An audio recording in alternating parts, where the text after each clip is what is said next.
오늘 말씀은 이스라엘의 네 가지 문제라는 제목으로 말씀을 나누도록 하겠습니다. 오늘 말씀이 호세아서 8장은 하나님께서 이스라엘의 문제를 더욱더 심층적으로 파고들고 있는 그런 말씀입니다. 그들에게 여러분 어떤 문제가 있었습니까? 크게 네 가지가 오늘 말씀 속에서 나타납니다. 첫 번째는 위선적인 신앙의 모습이 이스라엘에게 나타났습니다. 두 번째는 자기를 위해 우상을 만들었습니다. 세 번째는 하나님이 아니라 이방 나라를 의지했다는 사실입니다. 마지막 네 번째는 말씀으로 순종해야 하는 삶을 예전 중심적인 삶으로 대체했다는 사실입니다. 그래서 오늘 이 네 가지 문제를 중심으로 말씀을 차례대로 나누도록 하겠습니다. 첫 번째는 1절부터 3절까지 이스라엘에게는 위선적인 신앙의 모습이 있었다는 사실입니다. 1절 말씀은 이렇게 시작합니다. 나팔을 내 입에서 댈지어다. 여러분, 이 말씀 무슨 뜻입니까? 민방위 공습 경보음이 울린 것입니다. 여러분, 민방위 공습 경보음 들어보셨습니까? 이게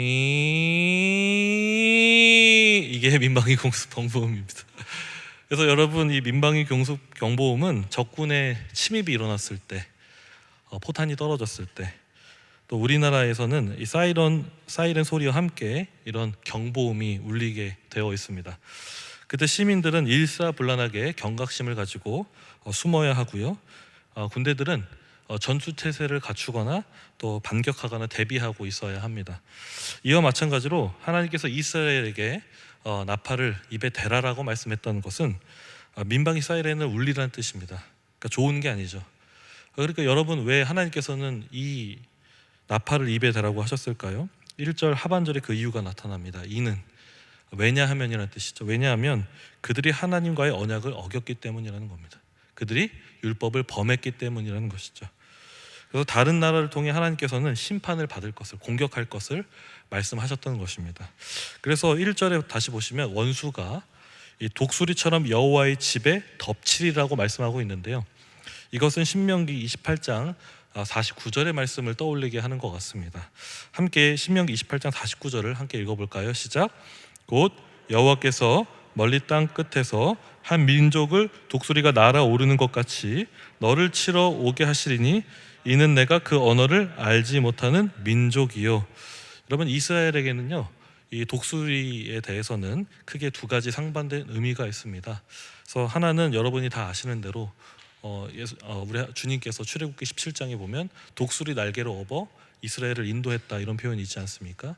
그러니까 이스라엘 백성들에게 이 독수리란 하나님께서 자기 백성을 보호하는 상징물로 묘사할 때가 있었습니다. 그런데 오늘 말씀은 어떤 말씀입니까?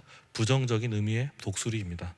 그러니까 이스라엘을 공격하는 독수리로 묘사되고 있었다는 것이죠. 그러니까 왜 하나님께서는 이 민방위 공습 경보와 같은 나팔을 입에 대라 하시고 또 원수 대적들이 독수리처럼 여호와의 집을 공격하는 이유는 무엇입니까? 이스라엘 백성들이 하나님의 언약을 어기고 율법을 범했기 때문이라는 것입니다. 그런데 그 다음 2절에 보시면 이스라엘의 반응은요, 사실 하나님의 반응과 사뭇 다른 것을 보게 됩니다. 어떤 반응입니까? 2절에 보시면 그들이 장차 내게 부르짖기를 나의 하나님은 우리의 이스라엘이 주를 아나이다 하리라, 이렇게 말씀합니다. 언약과 율법을 범한 이스라엘은 철판을 얼굴에 깔았습니다. 정작 하나님을 알고 있다고 착각하고 있었다는 것입니다. 여기서 안다는 것은 히브리어 야다로서 누군가를 표면적으로 아는 정도의 의미가 아닙니다. 그냥 어떤 사람을 알 때 이 사람 집 주소가 어디고 주민등록 등본 나와 있는 주민등록 번호가 뒷자리가 7자리가 무엇인지 이 정도 아는 의미가 아니고 친밀하고 끈끈한 사귐을 의미하는 것이 바로 야다입니다. 그런데 지금 이스라엘이 하나님을 어떻게 알고 있다고 착각하고 있습니까? 하나님을 끈끈하고 친밀하게 알고 있었다고 착각하고 있었다는 겁니다. 그렇다면 여러분, 하나님께서는 이스라엘 백성들에게 너는 나를 알지 못한다고 하고 이스라엘 백성들은 하나님을 안다라고 말하는데, 여러분, 누구의 말씀이 정확하겠습니까? 주님의 말씀이 정확하겠죠. 그렇다면 여러분, 하나님께서 말씀하고 계시는 그들의 착각의 근거는 무엇입니까? 바로 3절에 나타납니다. 이스라엘이 이미 선을 버렸다는 것입니다. 그들의 삶에는 열매가 없었다는 뜻입니다. 즉 이스라엘은요, 하나님을 알고 사랑한다고 말하는 그 입술은 있었지만 그것뿐이었다는 것입니다. 각오와 다짐, 고백은 있었습니다. 그러나 삶을 따르는 언약, 그리고 언약을 따르는 삶, 그리고 율법은 또 선행은 전혀 없이 그러한 고백을 뒷받침해주지 못하는 언약 파괴적인 삶을 그들은 살고 있었다는 것입니다. 그러므로 여러분, 오늘 말씀을 통해서 우리는 가장 먼저 우리는 주님을 안다라고 또 말하고 또 주님을 또 믿는다라고 말하지만 한편으로는 이스라엘과 같이 우리 삶의 모습 속에서 위선적인 모습이 없었는지는 그런 돌아보는 은혜가 있기를 간절히 소망합니다. 어떤 성도님께서 가끔 아마 사역자분들이 이런 경험들을 많이 하시게 되는지 모르겠는데요, 많이 하실 것 같습니다. 이런 속상함을 토로하실 때가 아주 가끔 있을 때가 저에게도 있습니다. 어떤 속상함이냐면요, 함께 다니는 직장에서 같은 교회 성도일 때도 있고 혹은 다른 교회 성도일 때도 있는데, 근데 이분들이 특징이 뭐냐, 직분자라는 것이죠. 그런데 이제 어떻게 이야기하시냐, 목사님, 교회에서 그분의 모습과 밖에서 제가 그분을 경험하는 그 모습이 너무나 다른 것 같아요. 이런 이야기를 종종 하실 때가 있습니다. 걱정하지 마십시오. 여기 계신 분들은 아닙니다. 절대로 아니에요. 네. 그러니까 무슨 뜻입니까? 교회 안에서는 사람들에게 인정받고 품위 있고 젠틀한데 교회 밖에서는 정말 이분이 교회에 다니는 분이 맞는지 의심이 될 정도로 모순적이고 위선적인 모습에 속상해하는 경우들이 있다는 것입니다. 물론 그런 이야기를 들으면 한편으로는 그 말도 충분히 인정이 되지만 또 한편으로는 이런 생각을 해보게 되는 것 같습니다. 어떤 생각이냐면, 우리가 온전해야 하고 완전함을 추구해야 하는 인생은 맞지만 현실에서는 여러분 완전하게 성화된 사람이 있습니까? 없습니다. 그리고 죄인이 아닌 사람이 과연 어디 있을까, 이런 생각을 해보게 될 때가 있는데요, 여러분 다 아시는 팬인가 제자인가라는 책을 쓴 유명한 그 책을 쓴 유명한 카일 아이들먼이라는 목사님이 계십니다. 근데 그분의 다른 책인 은혜가 더 크다라는 책에 보면 그 책에서 어떤 이야기를 하냐면, 그는 대학교 시절 레포트를 하나 썼다고 해요. 디모데전서 1장 15절을 해석하는 레포트였는데, 그래서 그 말씀에 보면 여러분 너무나 잘 아시는 죄인 중에 내가 괴순이라, 이런 표현 있지 않습니까? 이 표현을 가지고 레포트를 쓴 적이 있었다고 합니다.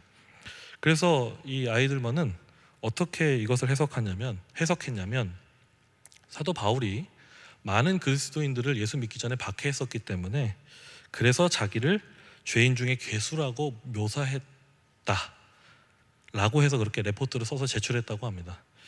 그런데 교수님이 그 레포트를 보시고 나서 다시 써서 내라고 했다는 것입니다. 그래서 카일 아이들만은 자신이 뭘 잘못했는지 처음엔 잘 몰랐다가 다시 본문을 살펴보니까 거기에 나와 있는 동사가 현재형이라는 것을 다시금 발견했다고 합니다. 그러니까 바울은 과거에 내가 괴수였다라고 이야기하는 것이 아니라 현재 죄인 중에 내가 괴순이라고 현재형으로 이야기하고 있었다는 것이죠. 그러니까 여러분 그런 것 같습니다. 우리 모두는 그리스도의 의의 옷으로 우리는 무장했지만 그러나 현재에도 바울처럼 죄인 중에 괴수라고 고백하는 사람들이 저와 여러분인 것 같습니다. 과거의 잘못 때문에 괴수였다가 아니라 현재에도 여러분 우리 삶을 하나님의 말씀의 거울로, 하나님의 그 강렬한 빛으로 여러분 우리의 심령을 통달해 보면 어떻습니까? 여러분 커튼을 들어 젖히면 안 보이던 먼지가 보이기 시작합니다. 하나님의 말씀의 조명으로 우리 삶을 비추기 시작할 때 여러분 우리는 무엇을 보게 됩니까? 보이지 않았던 우리의 죄의 먼지들이 보이기 시작하는 것이죠. 그래서 여러분 그런 것 같습니다. 우린 살면 살수록 우리 자신의 삶과 우리 안의 동기를 살피면 살필수록 모순적인 부분이 있을 수 있는 것 같습니다. 그리고 위선적이고 일구이연하고 믿는 척 코스프레하고 하나님 자녀답지 않은 모습이 충분히 있을 수 있는 것 같습니다. 그래서 한편으로 생각해 보면 교회 안에서 인정받지만 교회 밖에서는 성도의 아름다운 모습이 나타나지 않는 이런 아이러니한 현실이 어느 정도는 이해가 되는 측면이 있는 것 같습니다. 왜냐하면 우리에게는 여전히 성화되지 않은 연약한 부분들이 있고 또 우리는 앞으로 성화해야 할 많은 부분들이 남아있기 때문인 것이죠. 그러나 그럼에도 불구하고 분명한 사실은 이것 같습니다. 주님을 안다고 하는 사람들에게는 부족한 모습도 인정하지만 또한 무엇이 있어야 됩니까? 점점 더 선을 행하기 위해, 거룩한 열매가 나타나기 위해서 기도하고 노력하며 애쓰고 수고하는 모습이 나타나야 한다는 것입니다. 그런데 이스라엘은 이 일을 포기했던 것이 문제였습니다.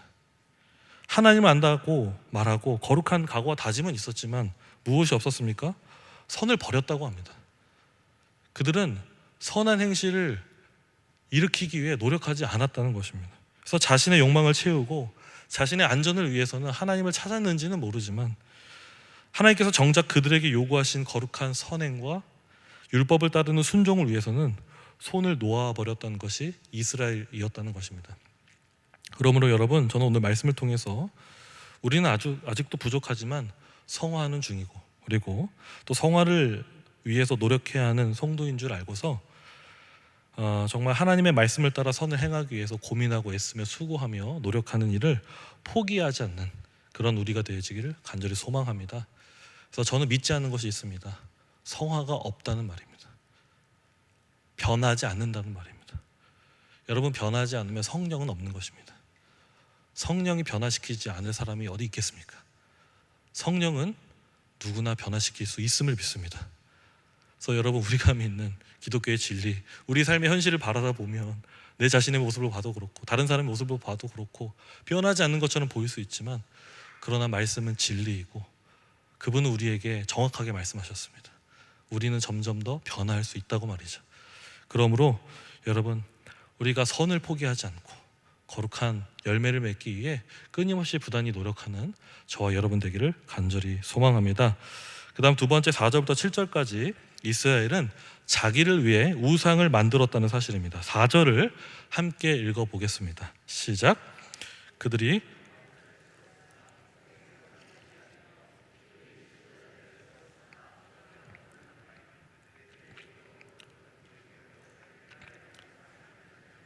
결국은 파괴되고 말리라. 여러분, 이스라엘의 잘못 중 하나는 그들이 왕과 지도자들을 세웠는데 어떻게 세웠습니까? 하나님의 뜻과 상관없이, 그러니까 하나님께 묻고 나서 지도자들을 세우지 않았던 것입니다. 그래서 주님은 그 왕들이 내게서 난 것도 아니라고 말씀하시고요, 또 지도자들을 내가 모른다고 말씀하시는데요. 그렇다면 여러분, 무슨 이유 때문에 이스라엘은 하나님과 상관없이 그들의 지도자를 세우게 됐을까요? 결론적으로 그 문제의 본질은 오늘 말씀의 맥락 안에서는 우상 때문이었던 것을 보게 됩니다. 이스라엘의 욕망과 욕심을 충족시켜줄 수 있었다고 믿었던 그 우상 때문에 이스라엘은 그에 걸맞는 지도자들을 세웠고, 왕들과 지도자들은 그 백성들의 요구를 따라 은과 금으로 우상을 만들었던 것입니다. 대표적으로 그 우상 중에 하나가 무엇이었습니까? 5절에 나타납니다. 5절에 보시면 사마리아의 송아지 우상이 그들의 대표적인 우상이었습니다. 그래서 이 송아지 우상은 여로보암이 베델과 단에 세운 우상으로 보여지는데, 호세아서 10장 5절에 보면 이 우상에 대해서 어떻게 얘기하냐면요, 사마리아 주민과 제사장들이 이 베다원의 송아지를 기뻐했다고 기록하고 있습니다. 그런데 그 송아지를 하나님께서 걷어가시니까 슬퍼했다, 제사장들이 이렇게 말씀하고 있죠. 그런데 여러분, 여기서 송아지 우상을 뒀던 이 베다웬은요, 베델의 언어 유의적 이름이었습니다. 그러니까 하나님께서는 베델을 베다웬이라고 다르게 부르고 있는 것을 보게 되는데요. 여러분, 베델이 무슨 뜻입니까? 베트엘, 그래서 하나님의 집이라는 뜻입니다. 근데 베트아웬, 이건 무슨 뜻이냐면 범죄의 집이라는 뜻입니다. 그러니까 하나님의 집이 어떻게 바뀐 것입니까? 우상 때문에 범죄의 집으로 바뀌어져 버렸다는 것입니다. 그러니까 하나님께서는 범죄의 집이 돼버린 이스라엘 향해서 4절부터 6절까지 우상의 결말을 선포하셨습니다. 우상이 끝장날 것이라 선포했다는 것이죠. 그래서 4절에 보시면 이스라엘의 문제의 본질 중 하나인 우상을 파괴하시고, 또 5절에는 송아지가 버려졌다. 무슨 뜻입니까? 송아지를 내팽겨 쳤다, 이런 말씀입니다. 그리고 6절에는 그 우상이 참신이 아니라 말하고요, 또 사마리아의 송아지가 산산조각이 날 것이다 라고 우리 주님 선언하고 있는 것을 볼 수 있습니다. 그리고 이어서 7절에는 그 이스라엘이 섬겼던 그 우상의 효과와 허망함에 대해서 말씀하고 있는 것을 보게 되는데요. 7절을 같이 한번 읽어보도록 하겠습니다. 7절입니다. 시작. 그들이 바람을 싣고 광풍을 거둘 것이라. 심은 것이 줄기가 없으며 이삭은 열매 맺지 못할 것이요 혹시 맺을지라도 이방 사람이 삼키리라. 이 7절 말씀은 이 농부의 어리석음을 묘사하고 있는 말씀입니다. 그러니까 여기서 바람을 심는다는 것은 바람이 불 때 씨를 뿌린다는 것을 의미합니다. 그리고 광풍을 거둔다는 것은 광풍이 일어날 때 수확을 한다, 이런 뜻입니다.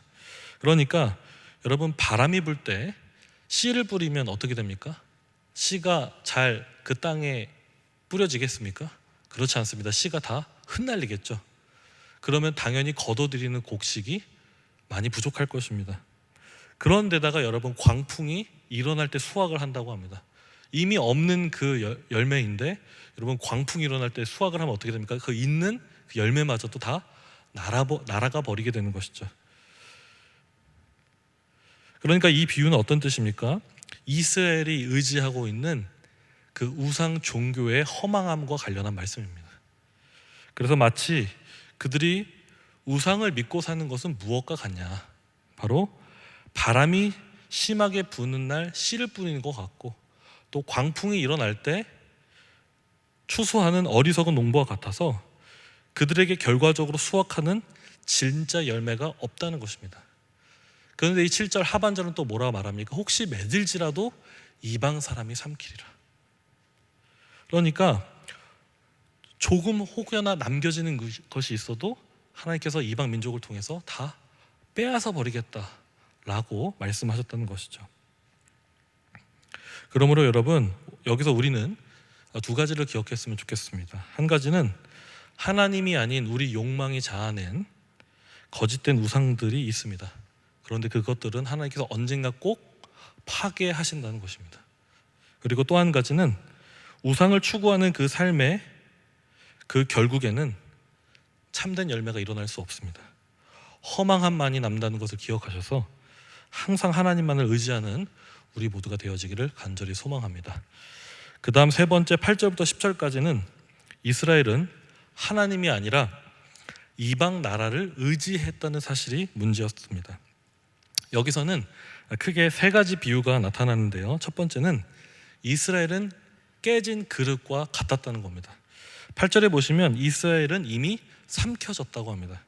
무슨 뜻입니까? 이스라엘은 이미 열방에 이용당하고 내팽겨졌다는 그런 뜻입니다.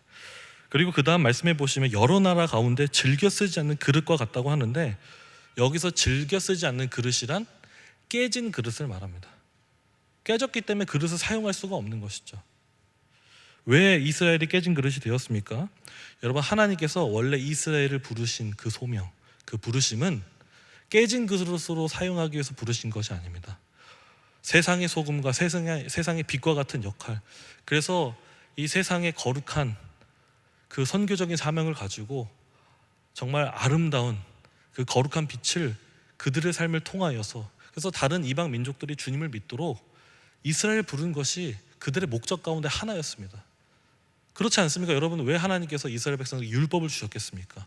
그냥 죄 지으면 제사 드리라고 율법 주신 겁니까? 그렇지 않습니다. 당연히 그런 부분도 있지만 그 율법을 순종하는 것을 통해서 하나님이 어떤 신분인지를 세상에 내보이고, 또 우리가 삶을 살아가는 것이 세상 것과 다른 것임을, 그 거룩한 영향력을 세상에게 보여줘야 했던 것이 이스라엘 백성들의 사명이었던 것입니다. 그런데 여러분, 이스라엘 백성들은 그러한 사명을 짊어지고 삶을 살아갔습니까? 그렇지 못했다는 겁니다. 사용되는 그릇이어야 했는데 깨진 그릇으로 삶을 살았다는 겁니다. 그래서 이스라엘은 하나님과의 관계가 깨지면서 세상에 이용당하고만 마는 쓸모없는 깨진 그릇이 되어져 버렸다는 것입니다. 그 다음 두 번째 비유로는 이스라엘은 들락이 같았다라고 얘기를 하는데요. 9절 상반절에 보시면 그들이 홀로 떨어진 들락이처럼 아수르로 갔다고 합니다. 찾지 않겠지만 에레미야 2장 24절에 보면 이 들락이의 특징 중 하나는 무엇이냐면 이 발정난, 그러니까 성욕으로 인해 발정난 짐승처럼 제어할 수 없는 것이 이 들락의 특징입니다. 그러니까 여러분, 이스라엘의 영적 상태는 어땠습니까? 발정난 들나귀와 같았다는 겁니다. 그들 스스로를 제어할 수 없는 영적인 상태와 같았다는 겁니다. 그래서 특별히 어떤 부분이 제어가 안 됐냐면, 하나님을 의지하지 않았기 때문에, 하나님 앞에서 깨어있지 않았기 때문에 이스라엘은 발정이 난 것처럼 강대국 이곳저곳을 기웃기웃 거렸던 겁니다. 그래서 아수르에 가서 도움을 청했지만 별로 도움을 받지 못합니다.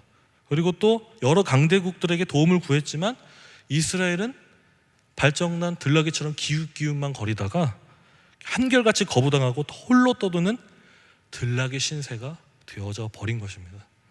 그 다음 세 번째 비유는 이스라엘은 돈을 주고 창녀를 고용한 남자로 묘사가 됩니다. 9절 하반절에 보시면 이 북이스라엘로 대표되는 이 에브라임이 값을 주고 사랑하는 자를 얻었도다, 이렇게 말씀하는데요. 여러분, 사랑은 값을 주고 사는 것입니까? 그렇죠? 아니죠. 그렇죠? 사랑은 값을 주고 사는 게 아닙니다. 설령 돈을 주고 잠시 잠깐 사랑을 사더라도 그 사랑은 진짜가 아니라 불법이고 결과적으로 허탈감에 빠질 뿐인 것이죠. 그런데 이스라엘은 10절에 보시면 여러 나라에 값을 주었다고 합니다. 무슨 뜻입니까? 마치 돈으로 쉽게 사랑을 얻으려 하는 성범죄자와 같이 이스라엘은 돈으로 쉽게 그들의 문제를 해결하고자 했던 것입니다. 그러니까 그 결과는 어떻습니까? 10절 하반절입니다. 그들은 지도자의 임금이 지워준 짐으로 말미암아 쇠하기 시작하리라고 말씀하는데요. 이스라엘은 그렇게 딜라기처럼 이곳저곳 기웃기웃거리고 이곳저곳 조공 바치다가 결국엔 어떤 인생을 살게 되었냐? 더 많은 조공을 바치는, 더 많은 짐을 지게 되는, 더 많은 세금을 부과하는, 그래서 그들의 삶은 더욱더 좋아지지 않는 그런 삶을 살게 되어져 버렸다는 것입니다. 그러므로 여러분, 정리하면 이 8절부터 10절까지 이 세 가지 비유를 통해 알 수 있는 사실은 여러분 무엇입니까? 이스라엘은 하나님을 의지하지 않고 다른 나라를 의지하다가 깨진 그릇처럼 되어져 버렸다는 것입니다. 들나귀처럼 발정난 상태로 다른 나라에 기웃기웃거리다가 홀로 떠도는 들나귀 신세가 되어져 버렸다는 것입니다. 마지막으로 창녀에게 빠진 남자와 같이 허탈감에 빠져서, 그리고 그 창녀를 사기 위해 돈을 주었는데 이제는 더 많은 돈을 줘야 하는 그런 나락으로 가는 인생, 삶의 무게에 짓눌려 버린 인생을 이스라엘이 살게 되어져 버렸다는 것입니다. 그러므로 여러분, 오늘 말씀을 통해서 하나님을 경외하지 않고 또 하나님을 의지하지 않고 살았던 이스라엘의 결말을 바라보시면서 저와 여러분은 사람이 아니라, 돈과 힘이 아니라 그 무엇보다도 하나님을 가장 먼저 의지하며 살아가는 그런 우리가 되어지기를 간절히 소망합니다. 저는 제가 청소년 사역하면서 정말 잊을 수 없는 한 가지 경험이 있는데요. 한 친구가 공부를 참 잘하는 친구였습니다. 근데 이 친구가 이제 시험 때 되면 잘 빠지고, 또 이제 뭐 시험 기간이 아니면 잘 나오고, 또 제가 봐도 이 친구가 주님을 만났을까 그렇게 보이지 않는 그런 한 학생이었는데, 제가 원래 그런 얘기 학생들한테 이렇게 신앙적인 얘기하면 부담스럽기 때문에 보통 학생들은 그냥 밥 먹이고 끝내는 게 최선인 것 같습니다. 그런데 어느 날 한 번은 제가 왜 그랬는지 저도 모르겠는데 이 아이에게 이렇게 얘기를 했습니다. 공부를 하는 거 너무 중요한데 그래도 우리가 하나님 의지하면서 공부하자. 제가 이런 얘기를 했습니다. 근데 제가 그 친구의 눈빛을 아직도 잊을 수 없는데 정말 저를 정말 낯설게 바라봤습니다. 이해할 수 없다는 듯이, 도무지 이해할 수 없다는 듯이 이게 무슨 말이야? 이게 무슨 말이야? 여러분, 이따도 살펴보겠지만 이스라엘 백성들에게 율법은 이상한 것으로 여겨졌습니다. 하나님은 그들에게 너무나 낯설게 여겨졌습니다. 하나님을 의지한다는 거? 이게 무슨 소리예요? 세상을 의지하는 것이 내 눈앞에 뻔히 더 보이고, 내 돈을 의지하고 내 힘을 의지하고 내 주변 사람을 의지하는 것이 내 삶에 더욱더 눈에 보이는 현실감 있는 능력인데, 하나님을 의지하라는 건 그냥 교회에서 하는 말이지 저는 실제로 그거 안 믿어요 라고 하는 경우가 있지 않습니까? 여러분, 그것이 아니라는 겁니다.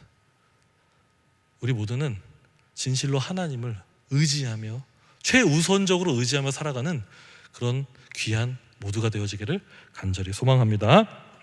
마지막으로 네 번째는 11절부터 14절까지 이스라엘은 말씀으로 순종해야 하는 삶을 예전 중심적인 삶으로 대체했다는 사실입니다.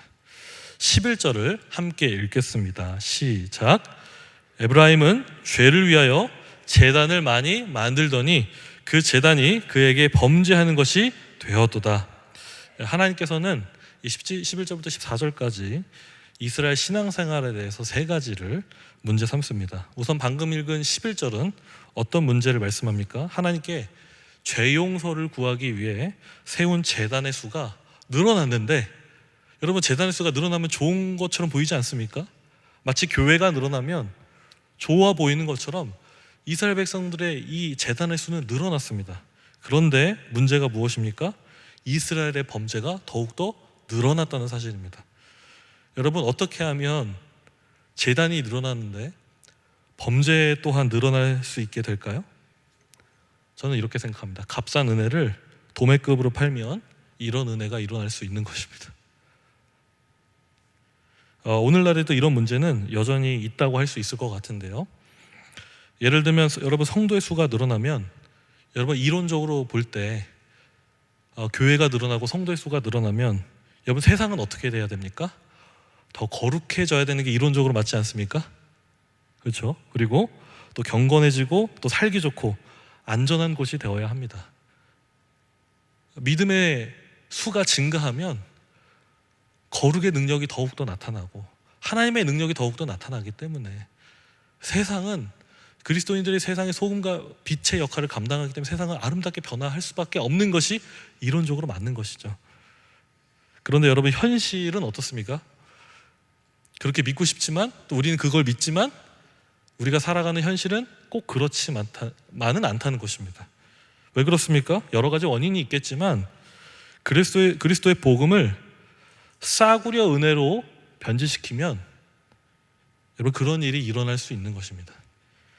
그저 입으로 예수를 구주로 시인하기만 하면 거룩한 삶을 살지 않아도 된다는 식의 이 반쪽짜리 인스턴트 복음이 여러분, 교회를 변질시켰던 가장 큰 이유가 아닐까 하는데요.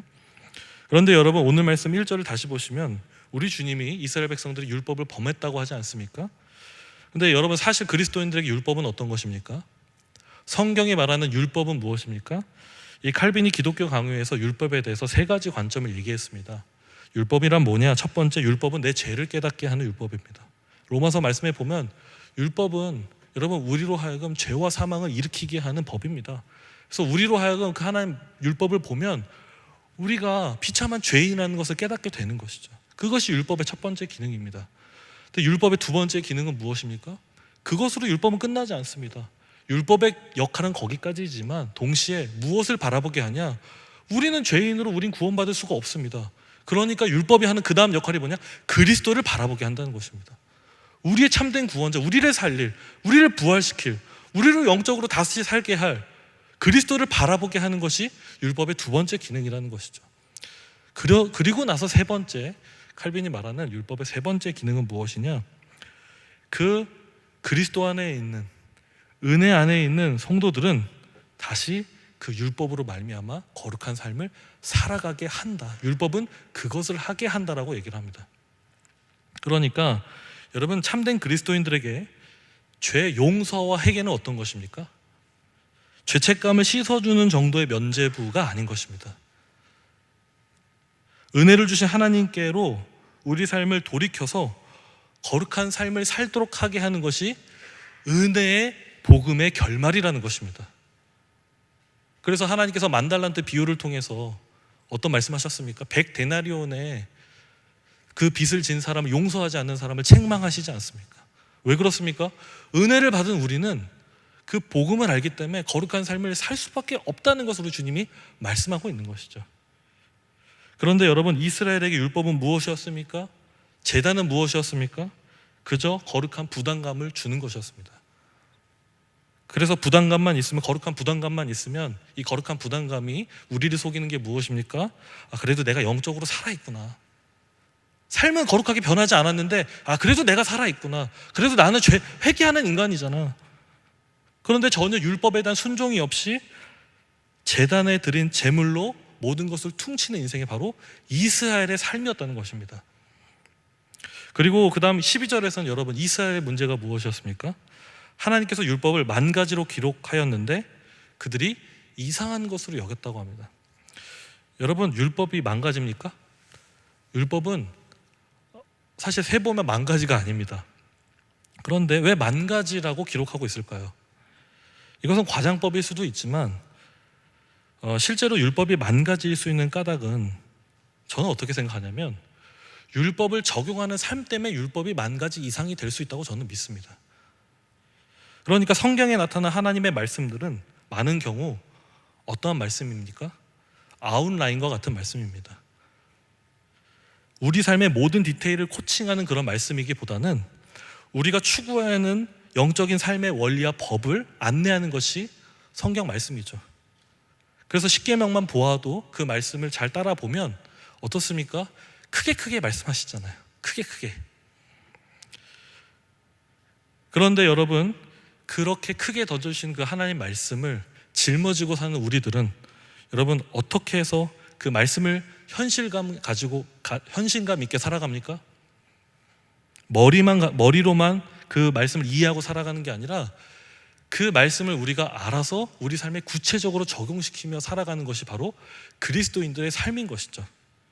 그래서 우리는 말씀의 원리를 따라 성령께서 각자의 삶을 조명하셔서 문자가 닿을 수 없는, 그 율법이라는 문자 조항이 닿을 수 없는 그 세밀한 구석까지 성령께서 하시는 역할이 무엇입니까? 우리가 그 말씀을 따라 어떻게 살아야 되는지 적용하시고 가르쳐 주시는 것이 성령의 역할인 것이죠. 그래서 여러분, 저는 이 말씀을 이렇게 해석하고 싶습니다. 이스라엘 율법에 이스라엘이 율법에 순종하고 지키고자 했다면 율법은 분명 10,000가지, 아니 그 이상이 되었을 것입니다. 그런데 오늘 말씀은 이스라엘에게 율법은 이상한 것이 되어져 버렸다는 것입니다. 왜 이상한 것이 되어져 버렸을까요? 오늘 말씀 안에서만 추적해 보면 이스라엘은 정작 하나님이 누구신지 몰랐습니다. 나는 제사를 원치 않는다, 인애를 알고 너희들이 하나님 아는 것을 원하노라, 호세아서 6장 6절에 말씀하지 않습니까? 너희가 여호와께로 돌이키라고 주님 호세아서 5장에 말씀하지 않습니까? 그런데 이스라엘은 주님을 잘 몰랐습니다. 주님과 교제하고 있다고 생각했지만 주님이 진짜로 사실은 누구신지 몰랐던 것이죠. 그리고 또 이스라엘은 이 8장 안에서 우상 안에 빠졌습니다. 그들의 허망한 욕망과 탐심 속에 가리워진 그 눈에 보이는 우상. 근데 이제는 여러분, 그 우상이 우리 눈에 보입니까? 우리는 눈에 보이는 우상을 잘 믿지 않습니다. 그러나 여전히 우리 안에 우상이 남아있죠. 우상이 있을 수 있죠. 그리고 이스라엘은 다른 나라를 의지했습니다. 들나귀처럼 발정난 그 성욕에 취한 그 야생 짐승처럼 나에게 도움이 될 것 같으면 그냥 이곳저곳 다 기웃기웃거리고, 그래서 하나님 말씀이 우리 삶의 중심으로 삶을 뽑아내며 살아가는 것이 아니라 하나님 말씀은 여기 두고 실제 우리 삶은 내가 눈에 보이는 저것을 믿겠다 하며 살아갔던 것이 여러분 이스라엘의 삶이었다는 것입니다. 그리고 이스라엘은 거룩하신 율법을 무시하고 어기고 언약을 폐기하고 살았기 때문에 이스라엘은 이사야서의 말씀을 빌리면 그들이 듣기는 들어도 깨닫지 못하고 보기는 보아도 보지 못했던, 영적으로 무감각했던 삶이 바로 이스라엘의 현재 지금 영적 상태였습니다. 그리고 그 다음 13절은 하나님께서 이스라엘의 재물을 기뻐하지 않으시고 그들의 죄악을 기억하신다고 말씀하고 있고요, 14절은 이스라엘과 유다가 하나님보다 병마를 의지하고 있는 그 현실에 대해서 책망하고 있는 것을 보게 되는데요, 저는 결론적으로 이 11절부터 14절까지의 말씀을 통해 깨닫게 되는 것은 무엇이냐면 여러분, 그런 것 같습니다. 하나님께서는 우리가 어떻게 현재 예배를 드리고 있는 그 이상만큼 우리가 얼만큼 하나님 말씀에 순종하며 사는지에 참 많은 관심을 갖고 계시는구나라는 것을 다시 오늘 말씀을 통해 새삼스럽게 깨닫게 됩니다. 그러므로 여러분, 오늘 말씀을 통해서 우리도 여전히 하나님 말씀을 구태스럽게 여기거나 너무 과거의 것이고 구닥다리로 여기는 것이 아니라 그리스도 예수의 복음 안에서 성령의 조명하심과 그 인도하심을 따라 그 율법에 순종하는 삶을 살아갈 수 있는 그런 귀한 은혜가 우리 모든 성도님들에게 일어나기를 간절히 소망합니다. 그리고 우리가 믿는 그 십자가의 복음은 우리의 죄책감만을 씻어주는 제단의 복음이 아닙니다. 여러분, 우리가 믿는 그 복음은 무엇입니까? 그 주님 앞에서, 말씀 앞에서 우리의 죄를 깨닫고 그리고 그 우리의 참된 구원자 되신 예수 그리스도를 받으며 그 가운데서 우리는 그리스도의 은혜 때문에 다시금 하나님의 말씀으로 거룩하게 살려고 노력하고 애쓰는 사람들이 저와 여러분입니다. 그러므로 오늘 이 이스라엘 백성들의 무지함을 바라보면서 우리 삶에는 우리한 무지함이 없이 정말 하나님의 그 말씀을 따라 거룩하게 인생을 정말 아름답게 살아갈 수 있는 그런 귀한 은혜가 모두에게 있기를 간절히 소망합니다.